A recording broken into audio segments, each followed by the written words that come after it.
Hi Janice. So I know I just made you a vlog and it's uploading right now actually, but I have some more info about before and I'm not going to re-record everything that I just talked about because it actually probably won't fit. So you know how at the beginning of the video I told you about how they had ripped the window out and they had knocked stuff out of the walls and everything. Well, Nick finally, after getting all the info from me, called the office and he talked to our favorite person in the office. She is the only one who seems to be competent and nice at the same time. And she sent somebody over, but she must have misinterpreted or via game of telephone, the guy thought that we said that they had knocked the sockets loose, so he brought a screwdriver. And I kind of smiled at him and I said, well, they kind of knocked stuff out of the sockets, but I think this was misinterpreted, but I do want you to come in because I want you to see what they did from in here so that we can then figure out what to do, because I don't know what to do. So he came in, we went into that back bedroom, and I snapped pictures with my phone. This is kind of the point of this. I took pictures with my little phone because I can't find the battery for the camera right now because I don't know where Nick plugged it in and I didn't have time.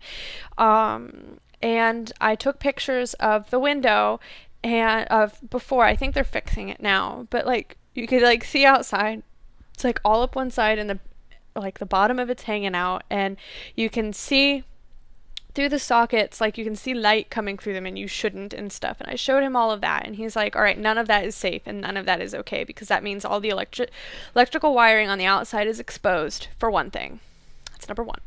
And number two, there's no way that we're going to be able to air condition our house, which I already knew that. There's no way we can air condition the house with that window being the way it is because, well, there's no seal in the house, which means that trying to run the air conditioner, it's just going to continue to run and it's still going to let the warm air in. And he agreed that there's no reason why I should have to do it. So he was going to go talk to their foreman guy so that they could get it fixed. And I think they're fixing it. And I'm going to check it in a little bit when I don't hear any more hammering back there. And if they didn't fix it, so help me God.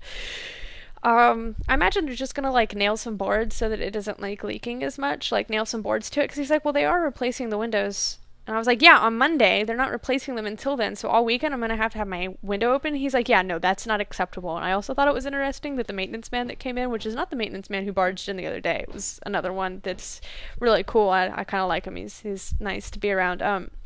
That maintenance guy was like, yeah, I don't like these people because they make tons of messes. They have completely destroyed the grounds in which they're all around. Like all the grass has been tore up and dead and is just completely abused, and all the shrubs and everything have been destroyed because of their demolition work. They're not covering any of them or taking care for anything, and they put holes. He said that a problem like this has happened with every single building that they have worked on. Somebody's had this problem, and he apologized that this keeps happening and that they make holes everywhere. Apparently on one of the apartments they put a hole through the wall, which was fun to hear and interesting.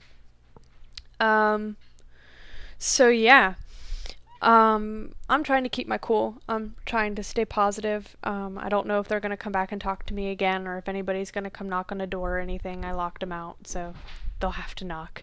But I'm really not happy about all of this. Like, the more and more this is building up, like, I've been having nightmares about crap like this for, like, since I started building this building 3 weeks ago. But, I mean, it's like all of them are starting to come true. They've knocked crap out of the wall. They've done this. They've done that. Like, thank God I didn't have any pictures hanging up on those walls, or I probably would have had them broken. Um, it's just so frustrating, and like if they don't fix it or if they can't fix it because of the way it is, or like if they refuse to fix it or whatever, there's going to be a lot of problems, and I'm not going to be the one to talk about it because I will just come out sounding like a pissed off velociraptor, and nobody needs to hear that. I'll let Nick handle that. We'll probably, I mean, we have to follow up on this stuff anyway tomorrow when he pays rent and whatnot, so that's exciting. So that is part 2 of this vlog. I am embarrassed that it took more than 15 minutes to be able to convey everything to you, but that is what is going on with my life right now. Hopefully, when they install the windows on Monday, it won't be that bad. And trust me, on Monday, regardless of whether or not I get a response from you over the weekend, I will be updating you on Monday with what happened after they leave with all the installation of the windows and whatnot, and it will probably be me sitting in my PJs with no makeup or something, just freaking out, because It's what I do best nowadays. But yeah. How would you handle this situation, Janice? I mean, you said you'd be throwing stuff at him because you were angry. I imagine that that's just you being out of frustration. Like, I've threatened to kick people's butts while sitting in the comfort of my own apartment with Nick around.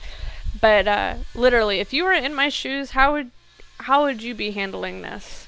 Because, like, Nick and I tried to leave the apartment, and it didn't, like, we tried to stay in an extended stay hotel, but it was even more uncomfortable than being in this apartment with all the noise. And so I'm just curious to, what would you do? Like, Mom hasn't really given me much insight, and I think it's because she doesn't know what to say, which is understandable because this is kind of weird. But, like, if you had this happen today, how would you have handled it? How would you have dealt with this? Because me dealing with it was texting Nick and being like, hey, honey, I know you're at work, but I am a pissed off velociraptor and I cannot talk to people right now and I need your help, because he's always really calm, and he called them and took care of that part, and I was really calm and nice to the guy who came in, like this tone of voice, but definitely you could hear that I was kind of frustrated. So there's that. What would you do?